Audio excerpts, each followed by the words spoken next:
Hi, this is Damien Marie AtHope, and I am an axiological atheist, which can be understood as a value theory or a value science atheist.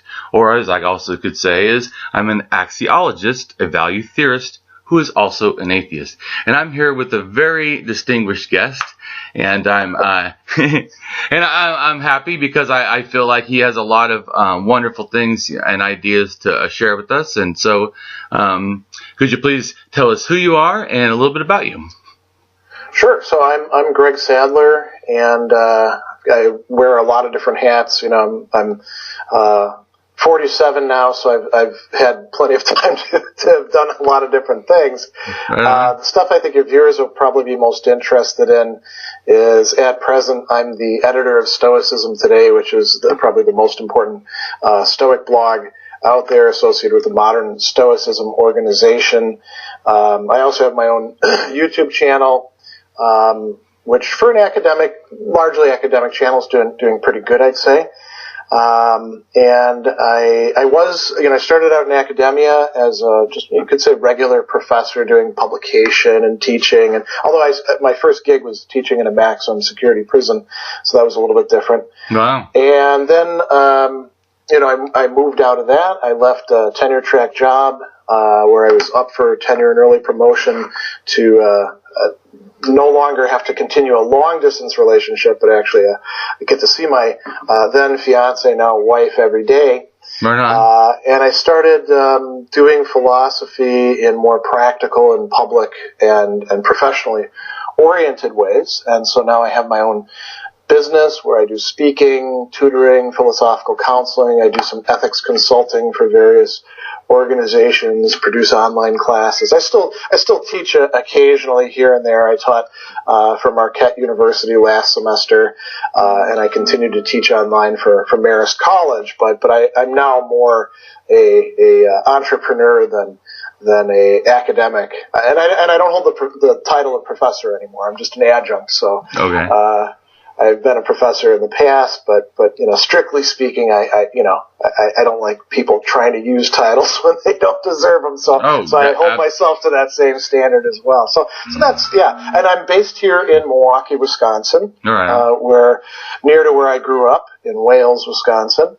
So we moved back to our hometown, and I really like it here. It's a nice place in the Midwest.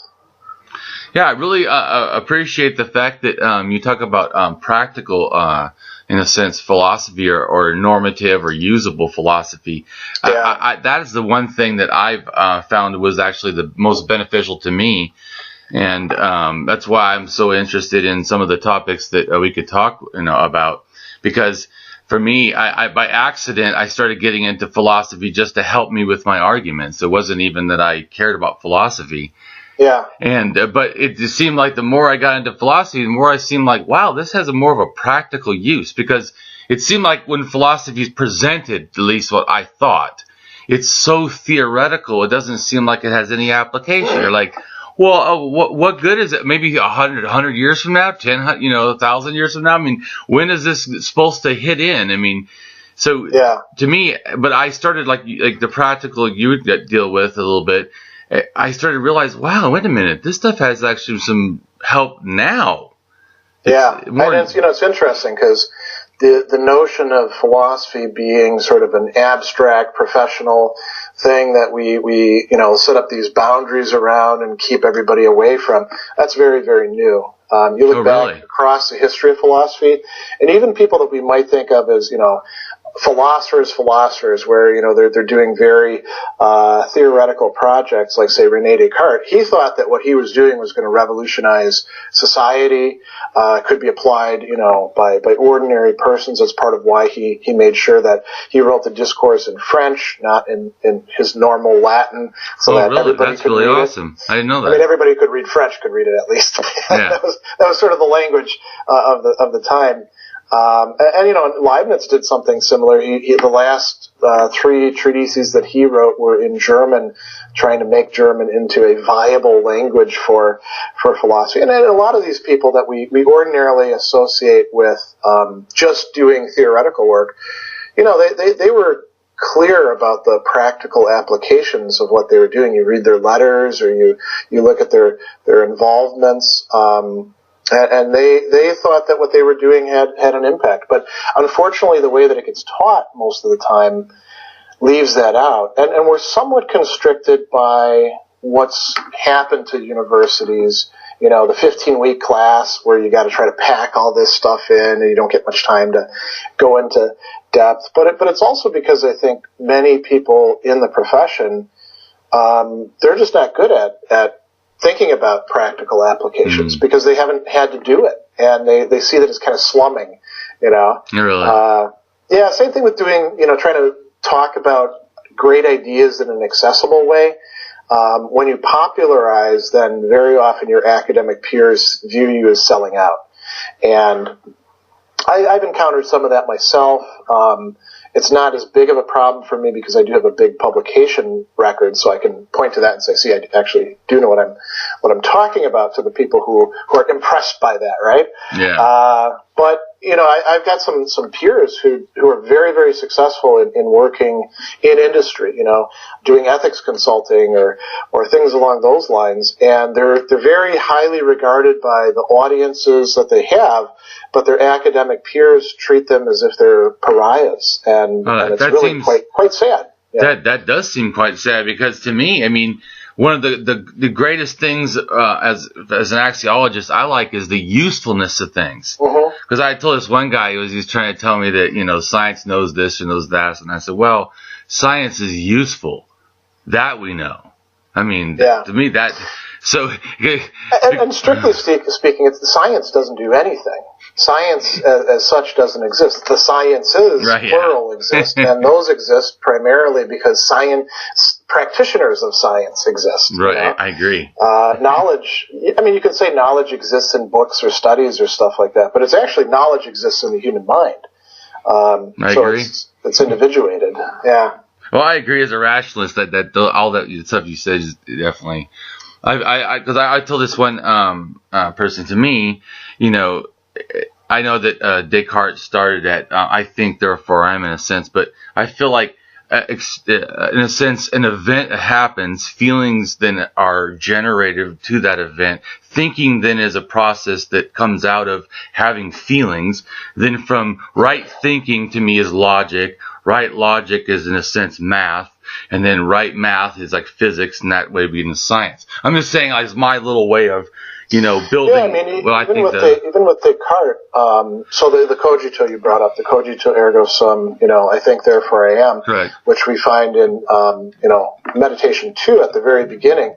Before that, he's gone through this really cool discussion of methodological doubt and, you know, can you strip this away, and then he's got this great, you know, Descartes was very good at creating arresting images that could hold the mind of the person reading, and he's got this great metaphor of the slave who is dreaming and realizes that he's dreaming and is not sure whether he wants to wake up. So all that's happened before that. And then the cogito, I often like to call it the crowded cogito, because immediately after saying, I think, therefore I exist, he says, okay, what does it mean to think? And he rattles off like, okay, well, it means, you know, reasoning, but it also means willing and willing against, and it means feeling, and it means perceiving, and it means imagining.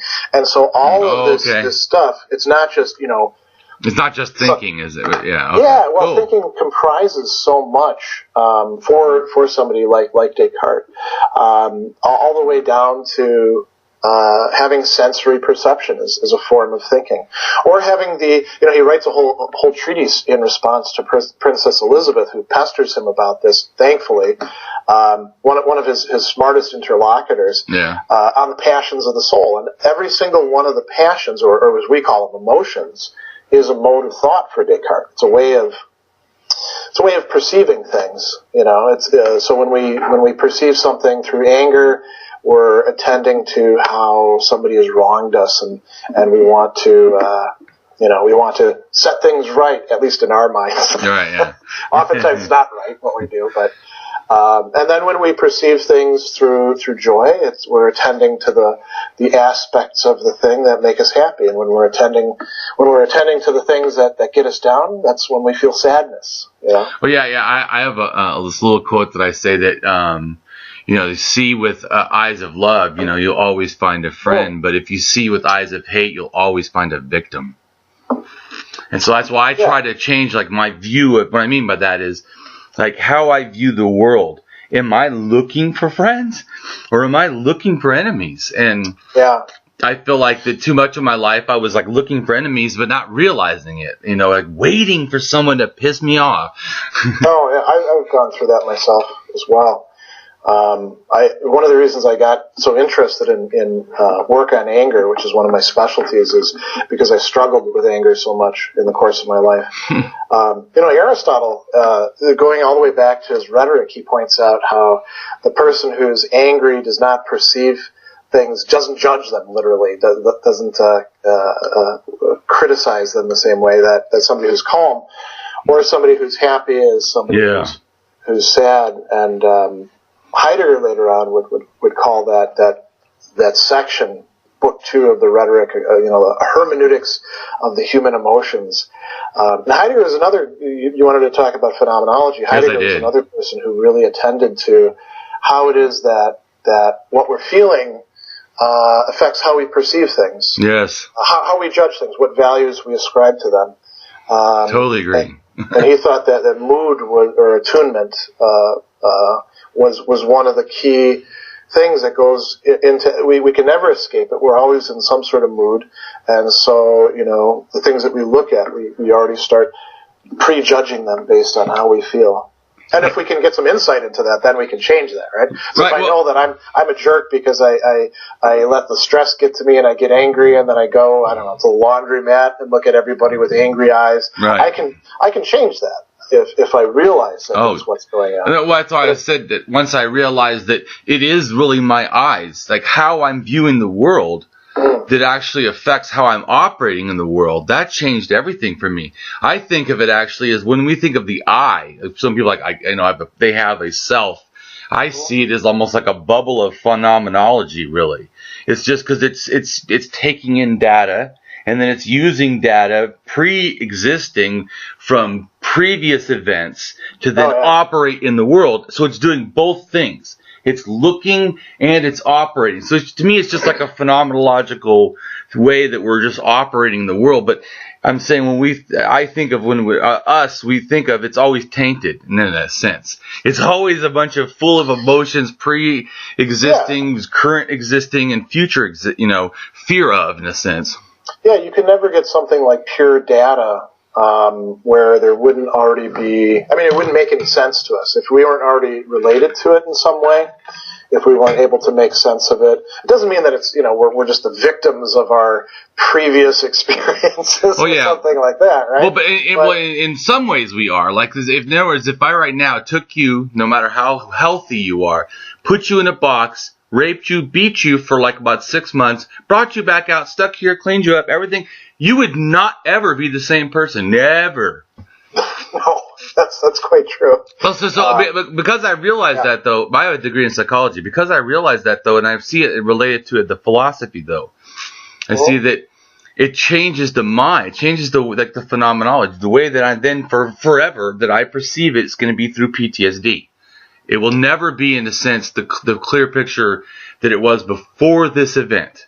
That to me is like profound. That we live in our experience. We don't live in reality. I was like, whoa. So everything is an experience, in a sense. We're constantly updating and adding, like Legos, adding pieces to this pile. Ding, ding, ding. Yeah. And sometimes we can work on, like, I think that even not just psychology, but I think philosophy has helped me take some of those unneeded pieces off. Like, why was this put in the pile? This is garbage. Yeah. There's a really great article on Aristotle and virtue ethics. And I remember right, it's by Leslie Cosman. It's called On Properly Being Affected. And towards the end of the article, the author, so, it's the idea of, well, we're already, by the time that we figure out that we're screwed up, we're already screwed up. So we sort of work at it bit by bit by bit, right? And so virtue ethics isn't just like, well, you take this unformed person and shape them.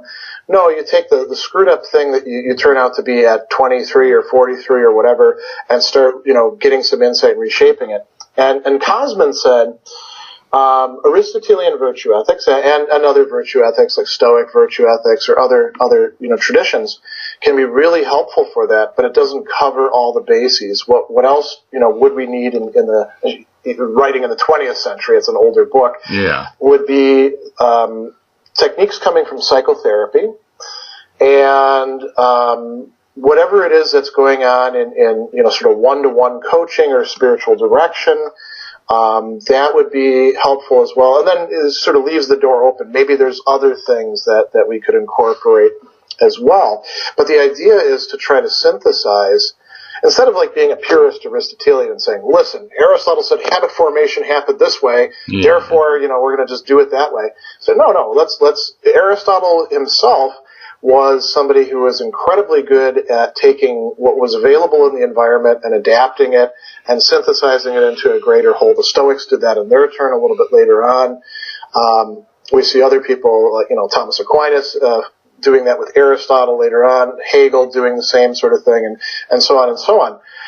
So Cosman is saying, listen, if we're going to be neo-Aristotelian virtue ethicists, we actually need to read psychoanalytic literature and cognitive behavior therapy literature and this and that and see what we can incorporate. Somebody who I think is really good at doing that is Alasdair MacIntyre. From the After Virtue book all the way through to his most recent work, that's been his consistent project, is to try to take resources from all these different traditions and even psychotherapy. He's quite interested in I love that. I really don't like the fact about how everything is so separate. I think that actually does us a disservice. I feel like, to me, that everything is so specialized, they forgot to form thinkers. And thinkers, to me, and I think, do a lot more at moving forward the information than just people that are given information and spit it back in a very, precise way. Yeah. It's tough to get, in the modern educational situation that we're in, where we do have universities that break everything, and not just into departments, but like, this department's over here on campus, this one's over here, and the faculty never see each other. It's difficult to do interdisciplinary work. In psychology, often you'll have clinical psychology on one side and educational psychology on the other. They don't talk to each other at all. You even have marriage and family don't talk to the group counselors. The group counselors don't really associate with people who do mainly individual counseling. I think all of that is actually not beneficial for us, because then we get so stuck in a thing that we don't actually benefit. Because would anyone say that there's not several things in philosophy that are beneficial? Well, of course not. Everyone, if they believe in philosophy, would say several things about philosophy, but most of the things in philosophy are important. So they've been introduced to it properly. Because I'll tell you something about my own profession. Most people who teach the basic level philosophy classes do a terrible job in doing that. And so that's the one chance that we have to hook the non-philosophy majors. So if you think about like psych majors, right? So they're going to take, depending on where they are, they might take a logic class or a critical thinking class, or they might take a intro to philosophy, intro to human nature, or ethics. Those are pretty much it. And if they're at some institutions, they might have to take another philosophy elective, but probably not. So if I come in and I'm teaching that intro class, and my attitude is I'm wasting my time with these people who are never going to really study Hume or Aristotle in any depth. Well, they perceive that immediately, and they're like, well, this guy's a jerk. I guess philosophy turns you into a jerk, Why would I want to study this crap? And, I did actually think that philosophy turned people into jerks. Of course, because you probably had, not now, but I mean. the 90% of professors, I think, in academic institutions who do that. And those service classes are the most important classes we teach, because it's where we actually have the chance to make a case for our discipline. And, I as an academic, when I see, like, this department is closing here, the cutbacks here, I kind of feel bad. But on the other hand, I also kind of feel like, well, if you're not actually going to do the work to reach, other people, whether it's in the academy or outside of the academy, and make a case for why the stuff that you would like to get paid to study and teach about matters, you kind of got it coming to you, And so that's part of why I still do a lot of consulting work for academic organizations and institutions, but I do most of my work outside of the academy, and I like doing it that way. I'm my own boss. So I joke that when you're your own boss, your boss is a dick, and doesn't give you days off, or gives you more work than you can do. But it's so much better than having a chair or a dean or whoever else telling you what to do, and the timetables for getting anything done in academia. Yeah. You want to produce a new class. Maybe you'll get to teach it 2 years from now, if it goes through committee and it gets approved, and it's so slow to react. So, long story short, we have just not been doing a good job in reaching everybody else. And that's a big problem for philosophy. If they want their profession to survive, then they're going to have to change that, I think. Well, and I really appreciate that you're doing that. I really see the value of philosophy, and I realize how much I have to try to champion philosophy, because when I was first, like I said, in a sense, the ideas and stuff were presented to me, I thought it was just people that just like to use a lot of words and say very little. Yeah. Well, Thomas Hobbes was complaining about that in his day, right? About the scholastics. He said they bandied about with words, or jangled about with words, rather than attending to the actual things themselves. And I think you can say the same thing about much of the academic philosophy today. I'll tell you an interesting story. So a friend of mine he's getting close to retirement age. He's about 20 years older than me. And he was out in California, and this is like, in the 70s. And he took philosophy classes, and it was all just straight analytic stuff. And he was like, it's okay, but not really interested in it. And then he's just started playing guitars in coffee houses and bumming around and living, kind of a vagabond life. And a friend of his gave him Plato's Dialogues and said, hey, you should read this. Check it out. It's philosophy. And he started reading it, and he was like, holy crap, this stuff is amazing. Yeah. He was a literature major, that's right. He was a lit major, and he'd never been introduced to any, philosophical literature other than 20th century analytic stuff. Right. And so when he started reading, he was like, why didn't I encounter this? And he felt kind of gypped, cheated.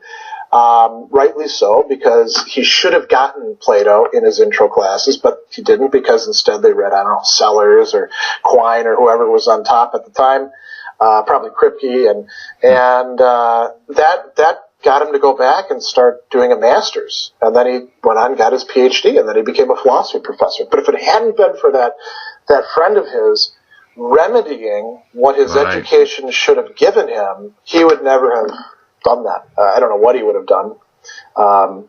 Maybe he'd be a professional musician by now, but yeah. Yeah, and I really appreciate too that you to me, like I said, as an axiologist, I really care about usefulness. And to me, once people get the usefulness, they can get why it's valuable. And since axiology really cares ultimately about the value of things, to me, usefulness helps us understand the value. Because the more useful it is to you, in a sense, the more valuable it is. And so, to me, I think that what you're doing, the stuff that you're putting forward, it's making it philosophy a lot more useful for regular people. Yeah, and what I'm doing is I sometimes liken myself to somebody in sales, like somebody on a used car lot. And we usually don't trust those guys, right? Because they're trying to sell us crappy cars. But so I mean, here's the way the metaphor works.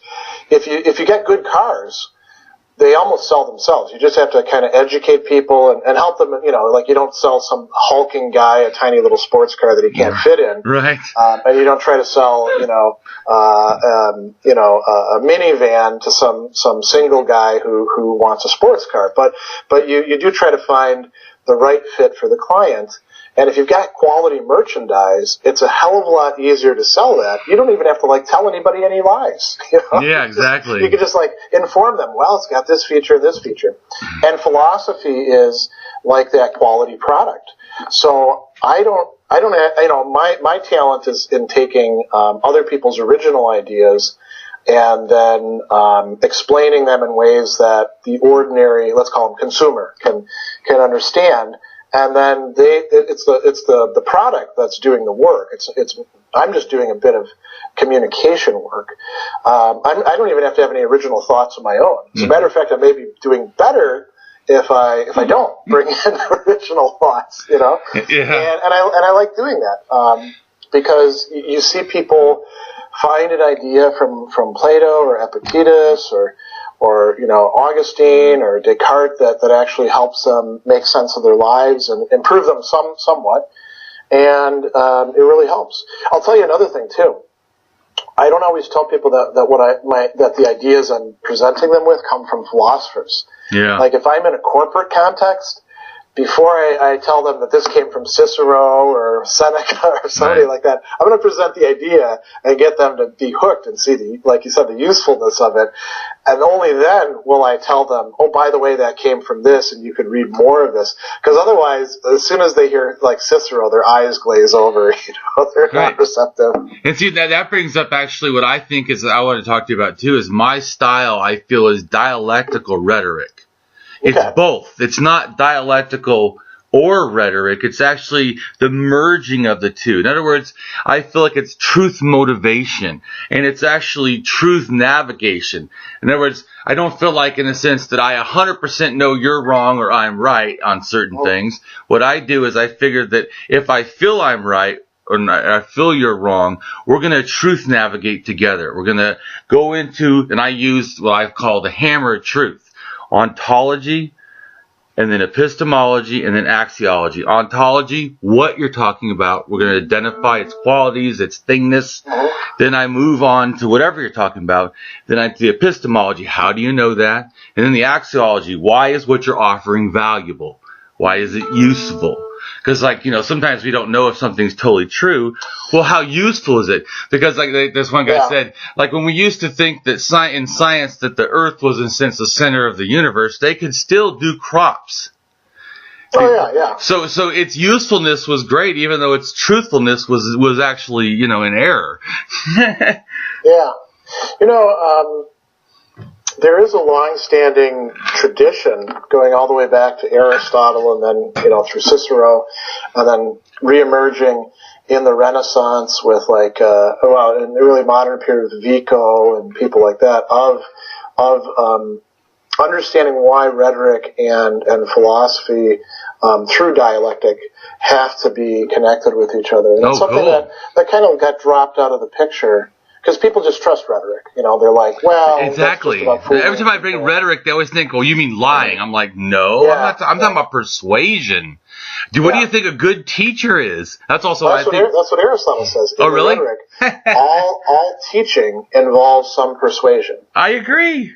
Yeah. Totally agree. That's very cool. I actually didn't know that. I thought that they're presented as two separate, like almost opposing things, and I'm like, they are in some philosophical traditions, they're very distrustful of it. So, like Aristotle and Cicero thought that on the one hand, you can fail by only having rhetoric, so those are the shysters, the people who are just full of trickery. Aristotle called them the technologists, by the way. Okay. That's the first instance of the word technology in a descriptive form. Cool. And it meant the handbook writers, the people who tell you the techniques. So the Dale Carnegie's, how to win friends and influence people, right? Yeah, I see. And there's no you could say there's no moral framework to it. No virtue ethics. About ethics. how to persuade. Yeah.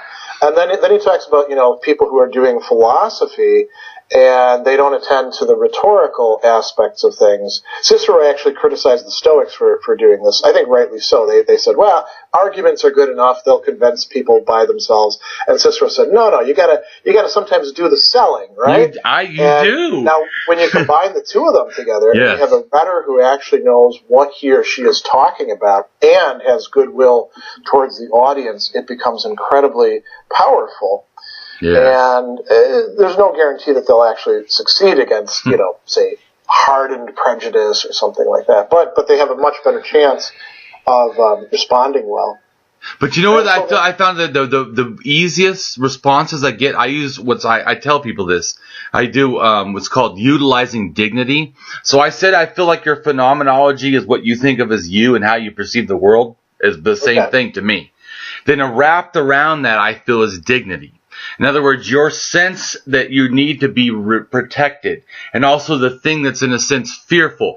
Why I say it's important is I can do, because I understand this, I can do a form of, in a sense, manipulation. I call it dignity attacks and dignity enrichments, which is basically a dignity attack is holding you accountable to virtue ethics, in other words.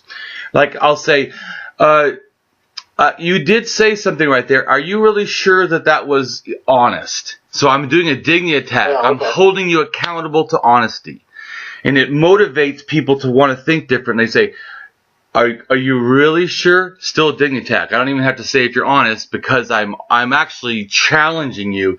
But what I'm challenging is your intellectual honesty. I'm not character assassinating you. I'm just trying to remind you, hey, what about this honesty thing? Don't you care about it? Or if I ask you, what would an honest person say in this situation? So I'm like priming you that the goal is honesty, and that a person would want that, and then so then I also believe in dignity enrichment. I really believe in your ability to be honest. I think that most people can. See what I'm saying? That's an enrichment. I've primed you, but to thinking correctly. But I do it always towards the person's betterment or society betterment. You know what I'm saying? I don't do that. Cars. Well, correct. No, yeah, no, and so what I'm saying is, and I always tell people, if you use my style of doing that, it always has to be honest. Always. You cannot be, I can't say, well, I think that you can be an astronaut right now, No, you should say, no, I think that you can be a good philosopher, maybe even a better philosopher, and that how you're doing it is you're presenting it to the usefulness of the regular people, which I think is something that's lacking. So that's not dishonest. That's completely how I do feel. And I could say it in a way that would make you feel even better about yourself, but it still would not be a lie. It's just the truth, in a sense. You know what I'm saying? Sure. Yeah. So that's why I wanted to ask you about that. Interestingly, that was the first thing that when I was a kid I wanted to be, was an astronaut. And of course, glasses, you're not going to be an astronaut. You got to be in perfect shape. But I was just fascinated with that when I was a kid, probably for first, second, third grade, when I thought there might be some genuine prospects of it. And I remember my dad taking me aside one day, and I was really young, and we were out in the garage, and he got really serious, and he said, "Do you really want to be an astronaut?" And I thought he was going to tell me how to be an astronaut, right? Or something like that. And I said, "Yeah, I do." And he said, "Then you can never ever do drugs." And I was like, "What?" At that time, I didn't even know what drugs were. Yeah. But it was interesting because he was so, serious. It was usually he'd joke around quite a bit, but he was deadly serious about this. And I remember being impressed by how, even though I didn't know what he was talking about, that I really must never do these things. Now, of course, later on in college, I did do a little, but it was kind of a funny moment. Yeah, and it sounds like, isn't that like an appeal in a sense to virtue ethics? Like saying he's appealing, he's more deontological than virtue ethics. It was giving a rule. If this is going to be the case, then you must never, ever, ever Okay. Do that with no explanation of what he was talking about or why. It's essentially saying this is connected to this, but not telling you what the connection is. So it was very mysterious to me as a kid.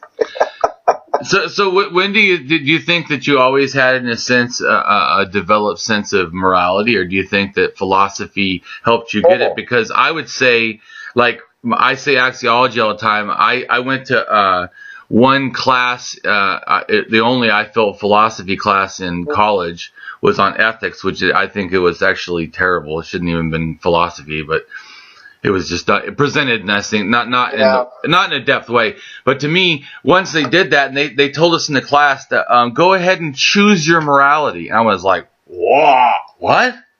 That was the beginning of me desiring to know more about morality. What the hell do you mean, choose my morality? I mean, I always had, you could say, the rudiments of morality, but they were often in contradiction to each other. And studying philosophy helps with that in making sense out of these things. Because there are some moral theories that say, look, we have certain basic inclinations. We have to refine those by using reason. Natural law theory works on that basis. Both Aristotle and the Stoics are sort of the origins of natural law theory, at least in the West. I mean, there's Eastern versions of that as well. And so I had that. And my ethics class that I took in college was not particularly edifying either. It was kind of a smorgasbord. Here's what so-and-so says. Here's what so-and-so says. Take a multiple choice and essay exam at the end. And I think I had to write a paper or something. And it just was not very good. But most of my undergraduate courses were not very good in that respect, As a matter of fact, graduate school, some of the classes were not entirely up to snuff, although most of them were pretty good. But we didn't actually have a graduate level ethics class. We would have things where we studied this philosopher and we'd talk about their moral theory. Yeah. So we might study Max Scheler, right? You'd be interested in him because he's got hierarchies of values. I totally love that. Yeah. But we didn't, and we would talk about other moral theories, but we wouldn't be like reading Scheler in conjunction with, say, Hume or the utilitarians or things like that. And I know we actually had to study a lot of that on our own for our preliminary examinations. When you're gonna, it used to be back in the day. This is kind of fallen by the wayside now for the current generation of students. If you're going to go for your Ph.D., you had to take these qualifying examinations. And at Southern Illinois University, they were particularly tough because we had representatives of a number of different philosophical schools, and they'd all cram their guys into the syllabus for that. Yeah. And so you had to study, a lot of different stuff. And that really was good for me because when I went to, jobs afterwards, I had all this stuff that I needed to learn in graduate school ready at hand, so I could be dropped into any low-level class and be ready to teach it. And that's what happened when I was teaching at the prison, because it was just me and another guy, and he taught at another place, and we had to teach the entire curriculum for philosophy and religious studies. So I taught, I think, probably about 10 or 12 different philosophy courses. I think that's awesome. Yeah, it was good for me as a. Well, I think it's good for inmates. I think that. Yeah. To me, that I always I hate when people are like, well, why should we teach them anything? Are you kidding me? Do you realize that when you actually educate people, they become less violent? I don't know. These people maybe have a violence problem. Wouldn't it be great if they would less violent? I mean. Yeah, they all should learn philosophy. In Indiana, which is the only one that I know the stats for, because that's where I taught, without any sort of post-secondary education, it was about a 66% recidivism rate, which means two out of three guys are going to come back after they get released. Right. And then with an associate's degree, it drops to 12%, and with a BA, it dropped to 6%. So, wow. From 66 down to 6%. And it was very cost effective. Heck yeah. But it was always unpopular because there was that public sentiment of, well, why are we giving these guys privileges? And in Indiana, they were actually getting the same low-income grant that any other college student outside of prison could get in Indiana. And I think a lot of people who have strong feelings about this, they don't really understand the conditions within prisons. I mean, you hear similar things about, like, well, why do they get to watch TV? Well, because they have to, first of all, buy a TV, and a little tiny TV will cost you $250 because you have to buy it through commissary. And then once you have that TV in your cell, if you do anything wrong, they can take your TV away. So the prison loves it because it's a way of controlling the guys. And, these guys in general, at least in Indiana, were earning about 35 cents an hour for prison jobs. So that TV represents an incredible amount of expense for them. But, so you get people on the outside who are like, why are they getting, 3 square meals a day? Well, when I first started working there, and this was 2002, they were spending 79 cents per day per prisoner for feeding them.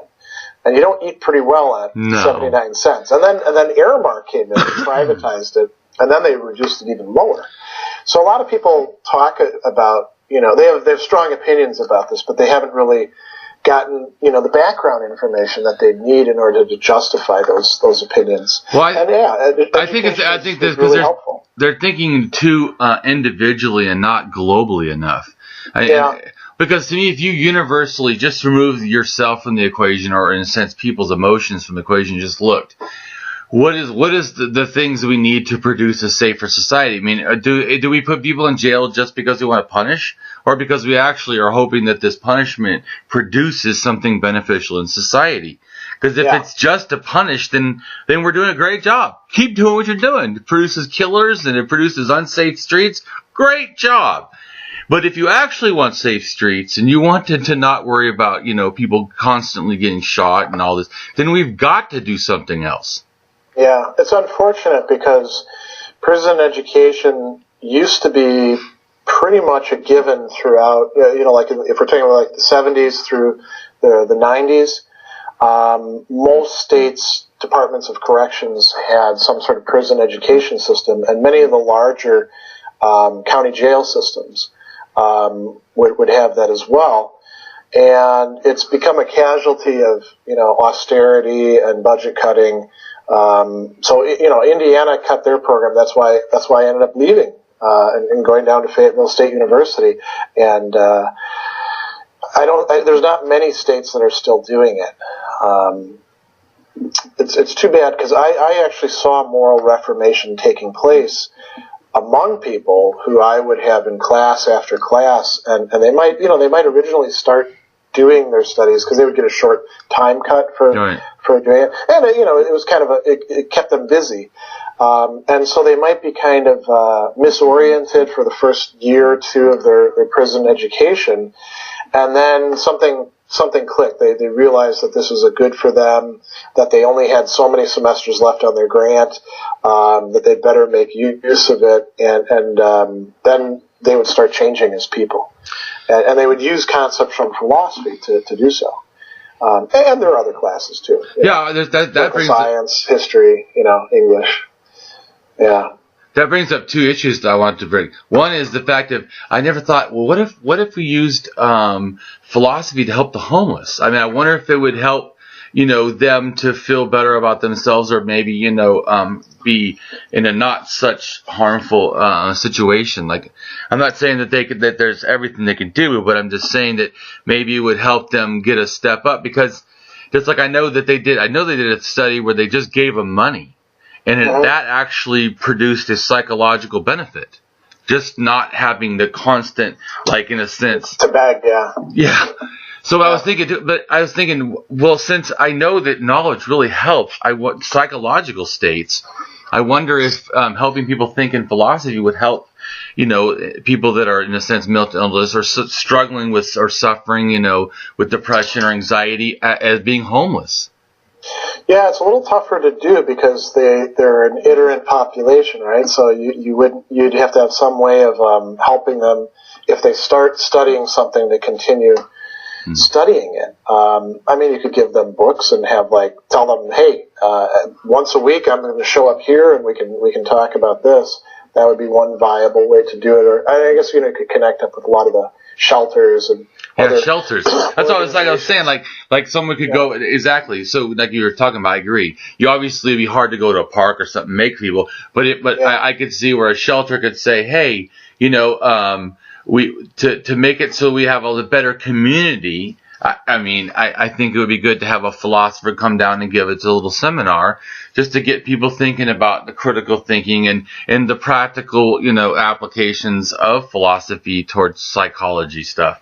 Which I also wanted to, that's the second thing I want to bring up is I always feel that philosophy needs to be almost impregnated into things. I think it was. In other words, like I said, I think people see science and philosophy as separate. I don't. I see science as just another dimension of philosophy. Yeah. People see psychology and philosophy different. I see psychology as in a sense already a part of philosophy to me. Yeah. So historically, a lot of what we call the sciences, whether the natural or the social sciences, they spiraled out of philosophy. So psychology used to be a division of philosophy, and then it got its own research programs, and it grew out of the same thing with sociology and anthropology. So there's that past there that you can kind of gesture towards, but a lot of times practitioners don't know their own histories of their disciplines. So many sociologists don't know much about, except for a sort of a thumbnail sketch about Marx or Comte or Spencer or Durkheim or these or Weber, these important people who really were still connected with philosophy. There's another thing though, that when you're doing a discipline and you get to the higher levels and you start asking different kinds of questions, you inevitably start straying into philosophy, and sometimes they'll kick you out and send you to the philosophy department. I had a friend who became a philosophy graduate student precisely because the economics people told him to go away and stop asking questions at Penn State. And so there's room for collaboration there. Because any discipline, once you start asking, well, what's the nature of the discipline, or what are we trying to do here, you start veering off into philosophy. But then there's also the possibility for philosophy to sort of infuse it at a lower level, and that takes work. And philosophers have traditionally been pretty bad at making their case for why a psychologist should care what they have to say. Now it can be done better. One of the ways we do this in academics is often by doing, ethics across the curriculum or critical thinking across the curriculum. Right. Because philosophy is the home for those two. Do you notice the people I talk to that do not know that critical thinking is philosophy? I told this one guy, because he said, I'm a... Well, do you know why? Because the education people try to pretend like they invented it, so that they what can the keep heck? on, yeah. I'm like, that is philosophy. He's like, I don't like philosophy. I use critical thinking. I'm like, then you use philosophy.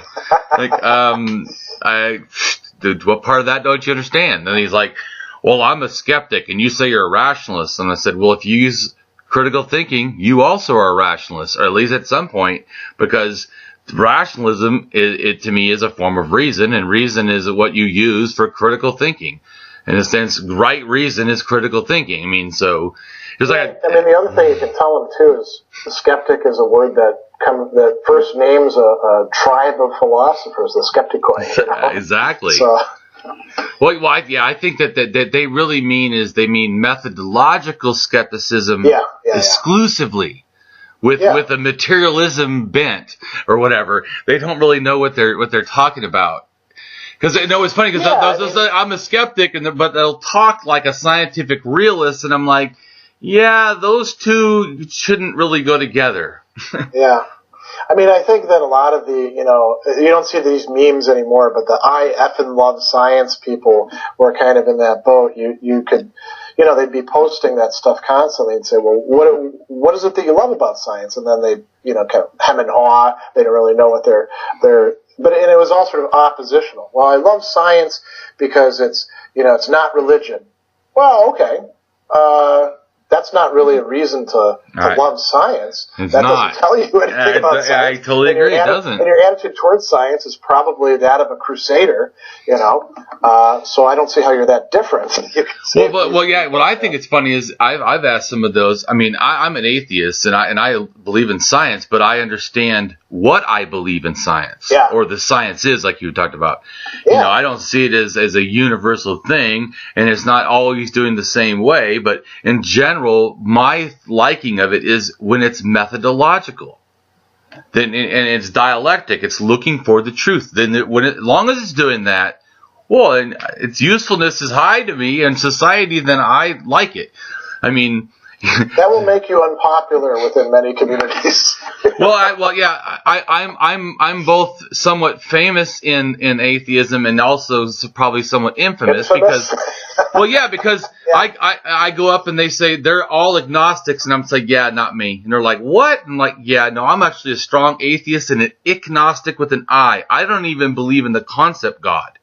I start with what's the ontology of God. Once you've explained a valid and reliable ontology of God, which you won't be able to do, but once you try that, then we'll move on to my epistemology. How the hell do you know and try to claim that you know something of this kind has these qualities in this way and you know this accurately and reliably? And so to me, they don't like that I'm not an agnostic. They don't like that. They don't like that I'm not a skeptic. I tell people, do not add me. I am not a skeptic. Don't even put me as I'm part of the skeptic community. I do not like to be associated with skeptical thinkers. I have no problem with people being skeptic. I just feel like that you're talking about a screwdriver, flathead screwdriver, and you're saying, I want to paint an entire room. And I'm like, that's not the right tool. Why do you think people want to sort of enroll as many others as possible in these lists? Is it the sort of like, well, look how many people we've got on our side, so therefore we're more right phenomenon? Oh, yeah, or well, that's is there something else going on? Appealing to the crowd or the logical fallacy of the group or whatever the... Yeah. Why do people do that? I think in general, my personal opinion of why a lot of people call themselves atheists, like to say they're skeptics. Skepticism is easy. Reason is hard. That would be my quickest... Oh, because you don't have to be committed to Well, first off, I don't have to defend much. If I say I'm a skeptic and you say you believe in God and I say I don't, and I say, well, I don't know, but I don't believe. I also think that's why they appeal to agnosticism.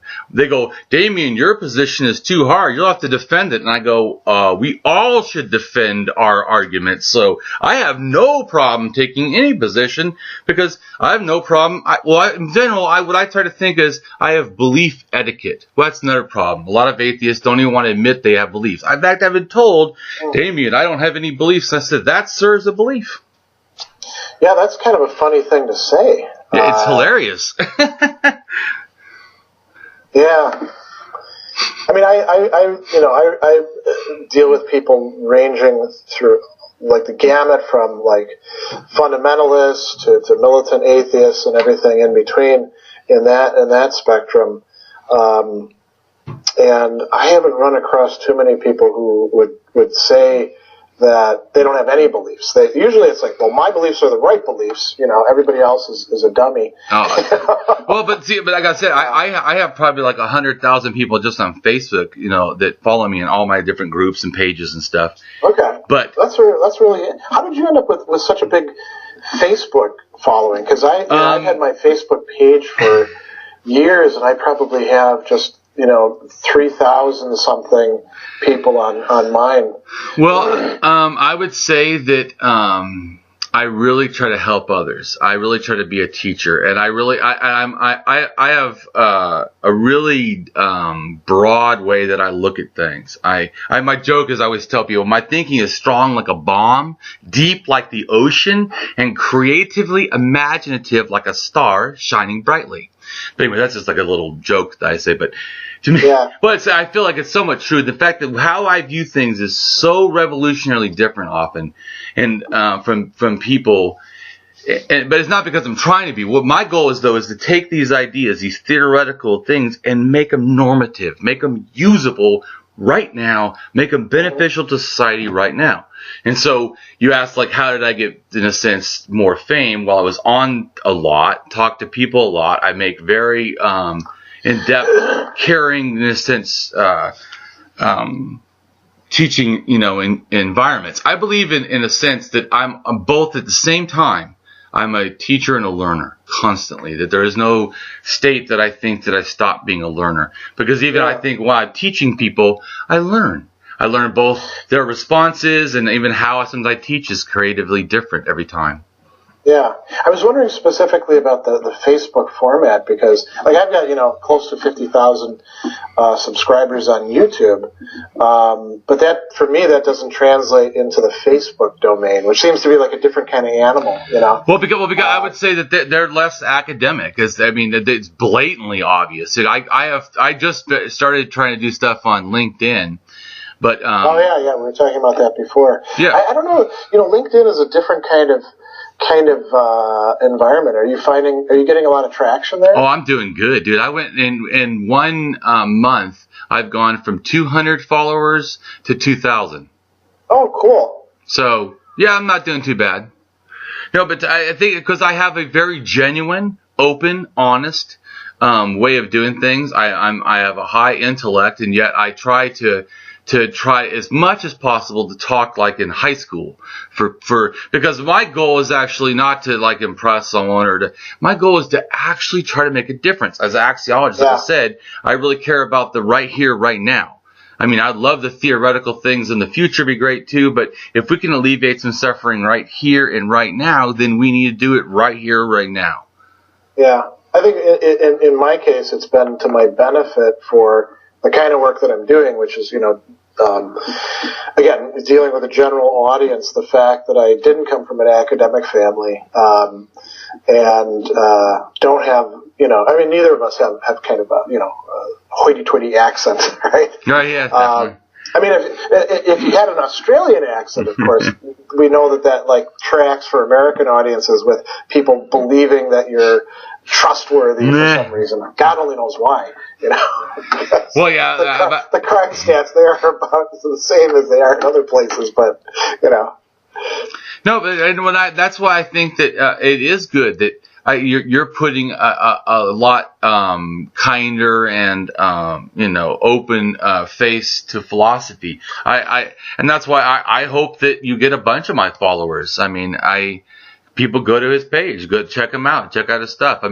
It's really important, I think, to see the value, and I think that you're presenting philosophy in a way that I feel is useful and valuable. Oh, cool. Yeah, that's the goal. And, it's something I just sort of fell into, really. If you'd asked me 15 years ago, where do you imagine you're going to be? I would have thought, well, I'll be an associate professor somewhere, working on my 4th book, going to these conferences. I had no plan to move out and do more publicly accessible philosophy. But now, it's fun. It's what I really want to do. So if you were to teach a morality class or inspire one to be taught, what kind of ethics would you do? Where would you start ethics? I would start personally ethics in axiology, then meta-ethics, and then ethics. But I still teach ethics classes academically from time to time. Like, when I was at Marquette last semester, I probably said it wrong. What I meant is, like, if you could make it presentable to the general public, like, you could, like, say, like, in other words, if I said, we're now going to teach your ethics class in, say, high school. Tell me what needs to be, how would you, in a sense, architecturally for the thinking, arrange the class? So I usually work things around moral theories. Okay. And I don't respect the boundary between normative or prescriptive ethics and meta-ethics. I think that's actually BS, because emotivism is both a meta-ethics and a normative ethics. That's clear in what they actually write. And McIntyre, I think, again, is very good at demonstrating how every meta-ethics that wants to, like, set itself above actually has its own, normative stuff. And the normative stuff always has a meta-ethics. You look at Kant and how he understands all the other ethics or Bentham. So I talk about that at the beginning, but then I put that aside. What I'm more interested in is getting them, first of all, to read primary texts. So I take students who think that I can't read Aristotle, right. I can't read Bentham, and I have them actually read it, and I give them a lot of resources and support. And so, typically in a 15-week semester, you're constrained, right? You can only cover so much. But if I knew that I can have these people in the class as long as I want, we would definitely do a couple different versions of virtue ethics, a couple different deontological ethics. We'd do Kant, we'd do W.D. Ross, intuitionism, and maybe some other things. The whole utilitarian tradition. I like doing, some stuff with ancient philosophy. So we look at Epicurus and the Epicurean tradition, the Stoics. Go ahead. Sorry, real quick. I wasn't trying to cut you off. I just want to say, could you please explain? Because I don't think that. I mean, I understand almost everything you said, but I know that the audience probably is not at that same level. So, could you, when you say each one, could you just a little bit, tiny bit explain? It doesn't have to be a lot, please. Yeah. So let me take it from the top. Let me start with we'll talk about ancient ethics. I think Plato's a great place to start because in Republic Book 1, you get a discussion of what we call the might makes right theory with Thrasymachus, right? And it's just what it sounds like. Whoever has the power makes the rules. Yeah, we got Trump, so I get it. Go ahead. Yeah, and then we look at sort of an egoist approach with Book 2 and the Ring of Gyges. Usually at that point, I also bring in some other explicit egoists. Like I've taught Rand in classes because I think it's important. I'm not a Randian, but I think it's important to actually know what she says because there's so many people out there who are influenced by her. And we look at some other stuff as well, and then we start moving into hedonistic ethics and looking at Epicurus and. I was going to say, to me, it feels like, in a sense, most ethics, to me as a core, have two things. To me, they have care ethics that everyone believes a parent or a guardian should take care of the actual child. I'm just saying, and they build extra stuff. I'm just saying. Maybe there's a few that might not, but then the other thing is that in hedonism, in the sense that a little bit everything is beneficial to us. So I feel, maybe I'm wrong, but I feel like that's kind of a little bit of version of hedonism. If it's beneficial to, I'm doing usefulness. In other words, most of the things I feel kind of, when it's ethics, no one would say it's unethical for a parent to take care of their child in exclusion to others.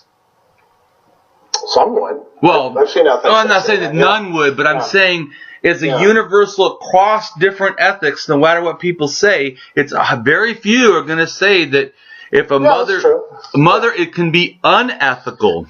As far as like the idea of benefit and then hedonism is more restrictive. It says pleasure is the good. Right. And so there's other types of benefit that we could talk about, that don't reduce down to pleasure. But, the hedonists would say they all do. So we look at that. And I feel like, in a sense, because of usefulness, they kind of all do. I don't think it's that, because it really means, what do you, ontology of what do you mean by pleasure? Because to me, if you mean that the phenomenology feels of ease and comfort, because I think that most of the stuff to me is about comfort and safety. In other words, like I say, comfort.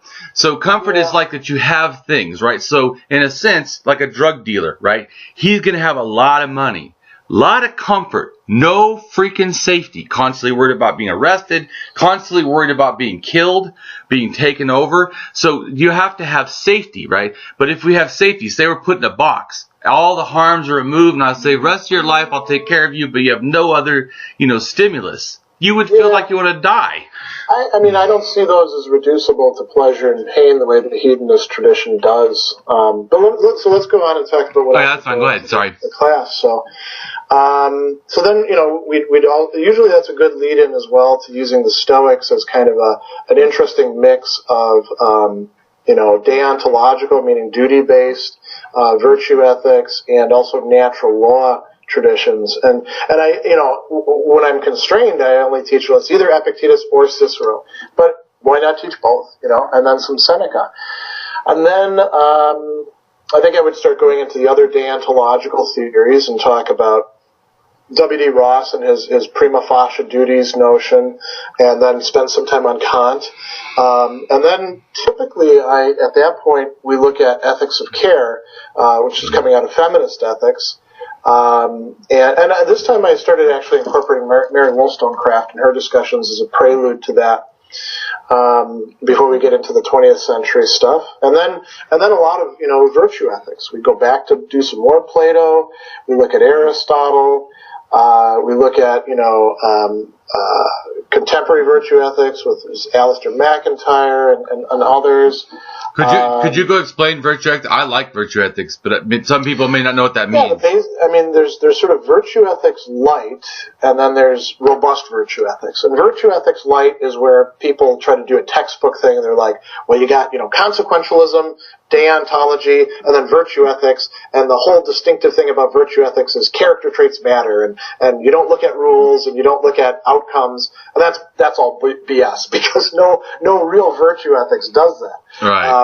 Virtue ethics is sort of those other moral theories plus virtue, where virtue then, good character traits that are developed through habituation, intentional living, those become the center of things. But it's not like you can not look at outcomes at all, or not look at the consequences. At rules. Those are still important.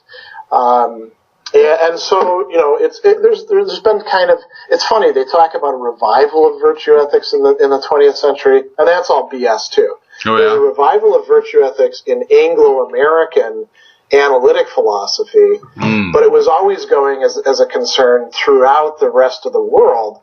And in European philosophy, it never dropped out of the picture because you had great virtue ethicists like, say, Yves Simon, or Jacques Maritain, writing in the middle of the 20th century, adding to the discussion. Yeah. It's just that the analytic philosophers forgot about it for a while, and then because they don't read enough other people, they thought that they were rediscovering it. But it's a very it's quite robust now. And I think Stoicism, the revival of modern Stoicism, has given additional impetus to it, because much of the virtue ethics that's been focused on, within academic circles was Aristotelian virtue ethics, which I very much like, and I think is a great tradition.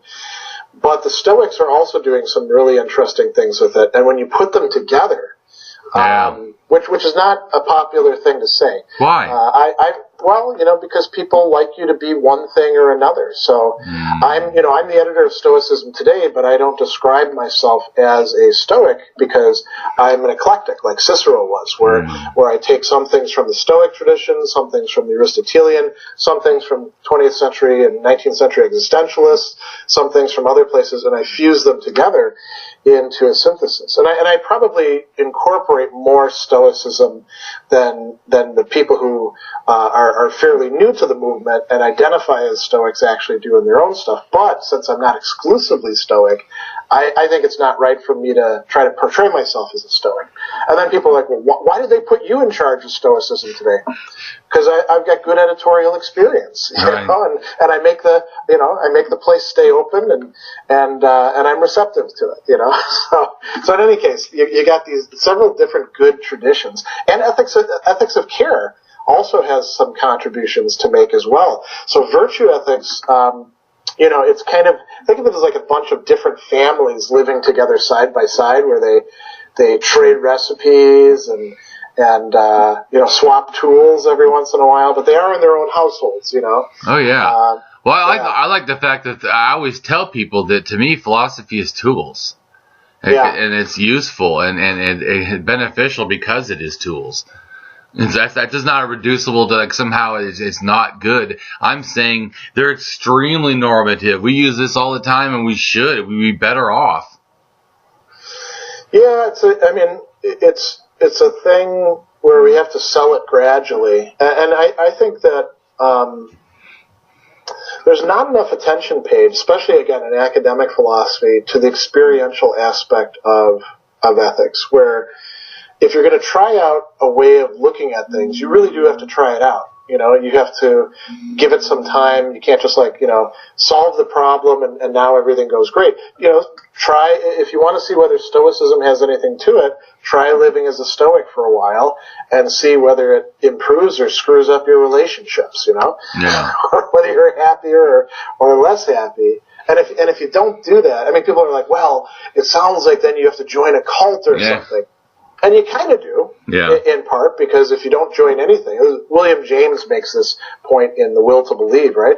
There's a lot of things where if we want to believe this proposition, we have to actually put it to a test. And if we don't try it out, we're never going to know. And so many important things in life are like that. I mean, imagine if you had, before asking somebody out on a date, you had to have perfect knowledge conditions for how it was going to turn out. Yeah. Well, you'd never ask anybody out. True. Right? Or if you were going to apply for a job, well, before I apply for this job, I need to know everything about this company and how they work and what's going to be No, you apply for it and maybe you get in there and you're like, oh, this is amazing. Or you're like, well, this is crap. I need to apply for another job. Yeah. But unless you actually commit yourself, this is sort of an existentialist point, right? Unless you actually commit yourself, there's a lot of things that you simply can't know one way or the other. And so we often present philosophy as if, well, through just rational argumentation, something's going to click in their head. It never works like that. You know?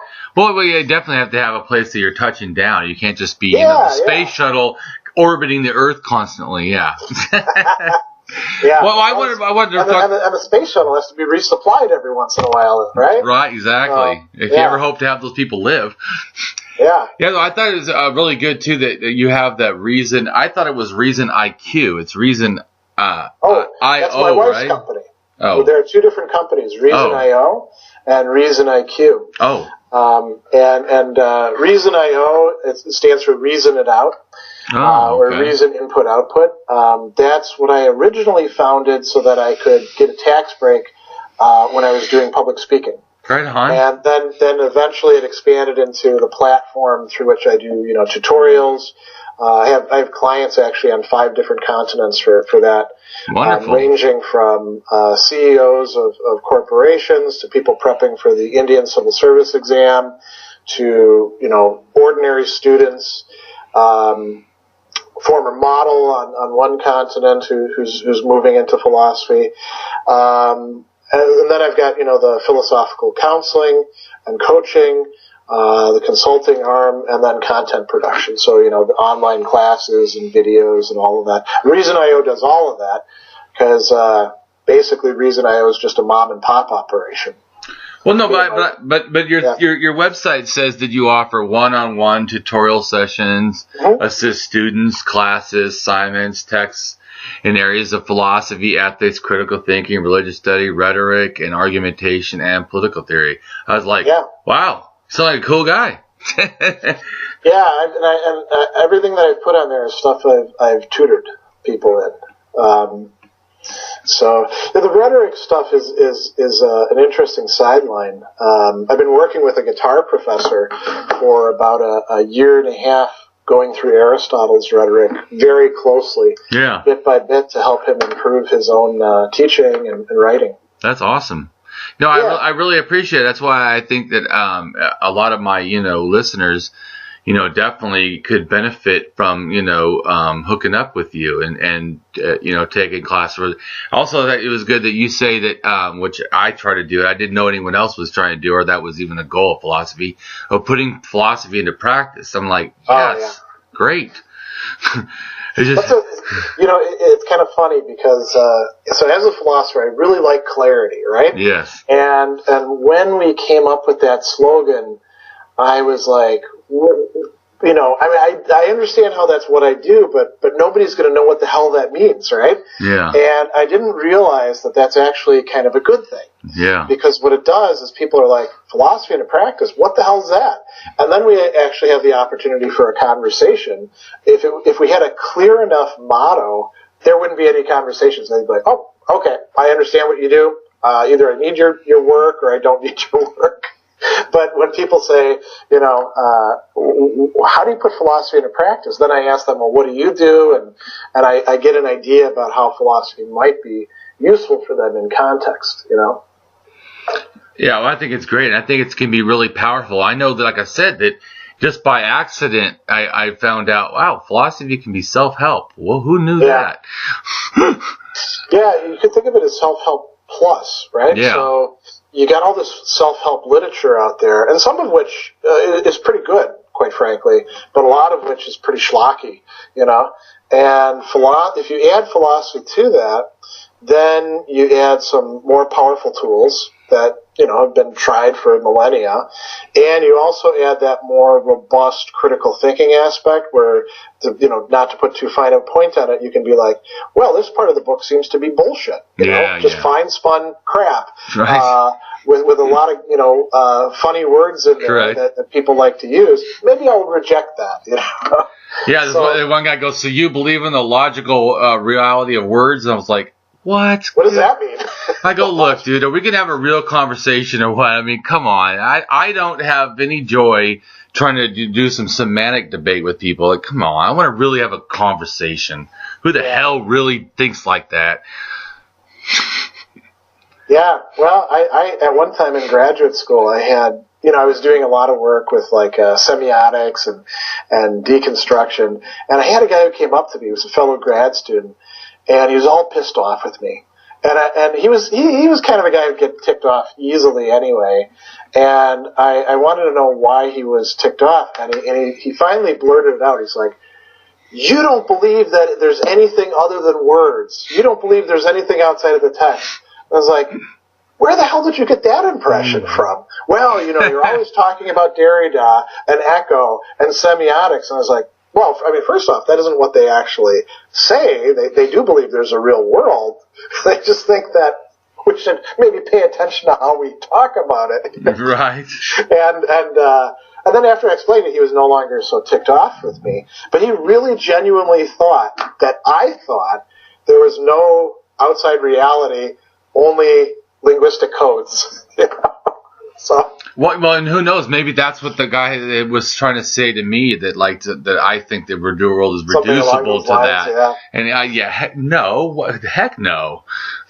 Yeah, I mean, how do you get milk in your coffee in the morning if you believe that sort of thing? Well, and that's what I told this one guy. He said that he was a solipsist, and I said, interesting. The whole world operates as a naive realist. Come on now, don't even lie to yourself. You could say to him, listen, if you really were a solipsist, would you have somebody like me to call you on that in your stuff, or wouldn't you have constructed reality to have everybody be a yes man? Well, and how about the complexity? Why so many forms of cancer? Seriously, if we constructed this, why are we so malicious? I can honestly say that's there've been I've had a lot of philosophical phases, right? Mm-hmm. Again, I've lived a long time, studied a lot of stuff, been captivated by some. That's one doctrine I've never been attracted to.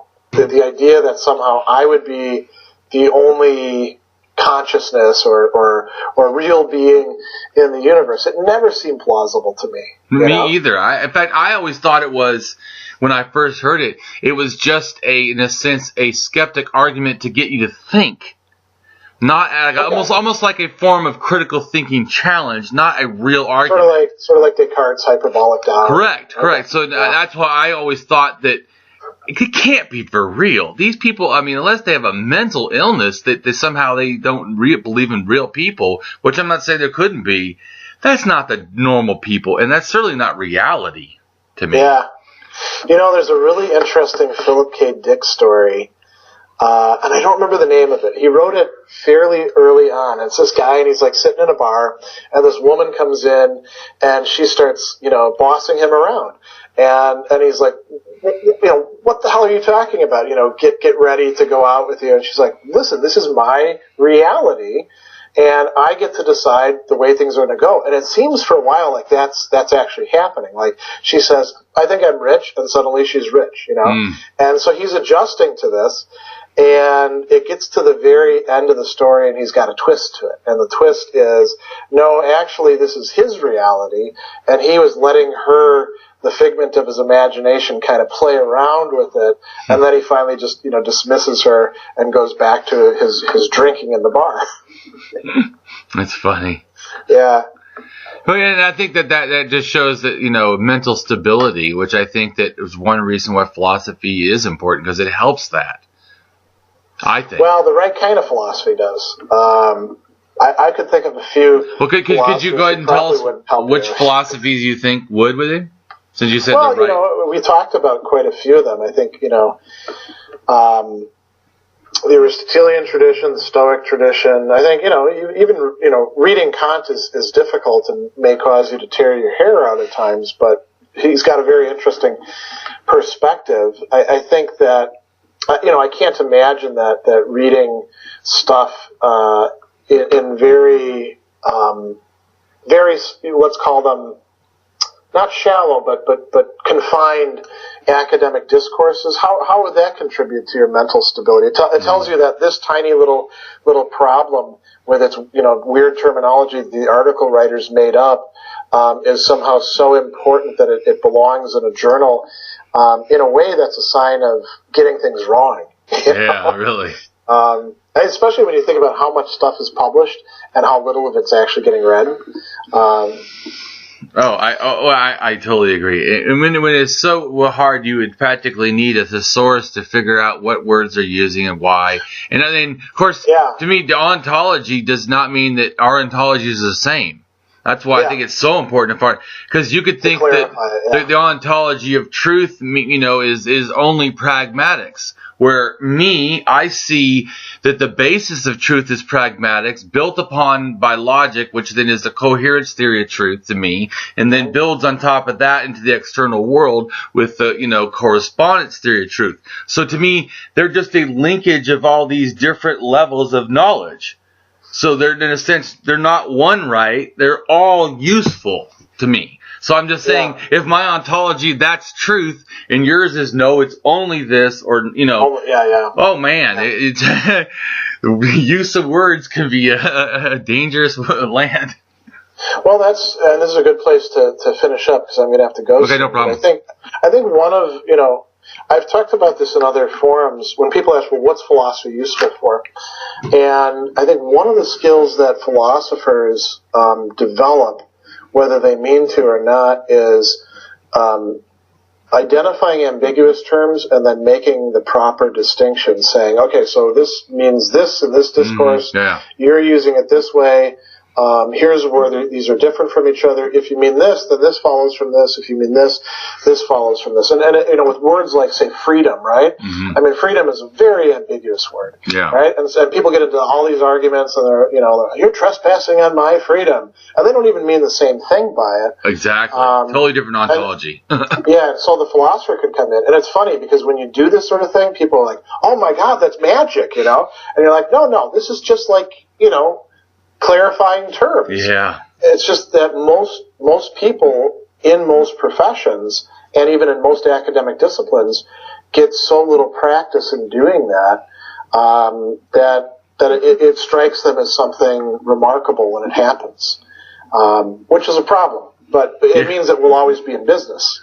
True. That's a good thing. Because I think the business that's happening is actually a good one. I think that it's like when people say, well, why learn any knowledge that, really in that sense? Because, it's the same reason why I learn philosophy, because it's useful, it's beneficial, it helps lives, it helps thinking. I mean, and since thinking is involved in, I don't know, every area of our lives, thinking would be a great thing if we could apply that universally in our lives, right? Yeah. Well, then you should learn philosophy, to me. Or even just, twice as often as we do, Yes. Well, I appreciate your time. I'll go ahead and let you go. And I had a fun time. I hope that other people enjoy this. I hope it was, somewhat meaningful for you too, if possible. Yeah, it was a good conversation. Right on. And so go ahead really quick before we go. Just plug your stuff again and where they can find it. Oh, okay. Yeah, there's probably the three best places for people to find me. There's the reasonio.com website. That's my professional services. I also do a lot of the work that I do, producing the videos, holding online events is free. So I crowdfund it through Patreon. If people want to support that, they can go to patreon.com/Sadler. And then, the YouTube channel, yeah. So if you just Google Gregory B. Sadler, I'm up to about 1,200 videos on philosophy now. Wonderful. Covering a bunch of different thinkers, but there's many gaps, but I'm trying to fill them in. So those are probably the best places. Wonderful. I'm also, just everybody knows, I'm going to make a blog for this also, so that it's shared in that arena also. And I'll have all the links to all your information. Okay, sounds good. Right on. Well, have a great day and keep thinking. I will. All right. Take it easy.